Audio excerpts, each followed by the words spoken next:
Los dioses aztecas más populares. No, a ver, espera. Mejor digámoslo así. Nuestros teteo mexica. Aquí te voy a enseñar cómo se dicen correctamente, su significado y todo lo que necesitas para reconocerlos con tus ojos de estrella. Comencemos con Tlaloc. Tlali, tierra, Ochtli, néctar, es decir, el néctar de la tierra. Y lo podemos reconocer de manera muy simple. Por ejemplo, cuando se forman las nubes a través del ciclo del agua y cae la lluvia, es decir, el néctar de la tierra.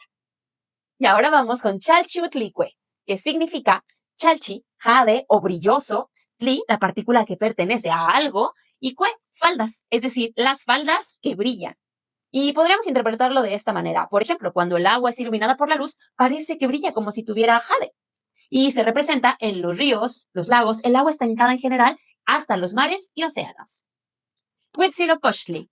No es el dios de la guerra. Viene de dos raíces. La primera, que significa Huitzi, que es espina, y la segunda, Opochtli, que se mueve hacia la izquierda. Es decir, seguimos aquella espina que se mueve hacia la izquierda. ¿Y sabes a qué se refiere? Al sol. Es decir, aquel sol que se mueve de este a oeste por el lado sur. ¿Y te has dado cuenta que el sol parece un maguey abierto con sus espinas? Pues así lo representaban los ancestros. Y te preguntarás cómo sabemos todo esto. Pues aquí te voy a decir cómo. Te voy a dejar el link de este libro para que tú sigas aprendiendo con nosotros. Y recuerda, comparte, así llegamos a más gente.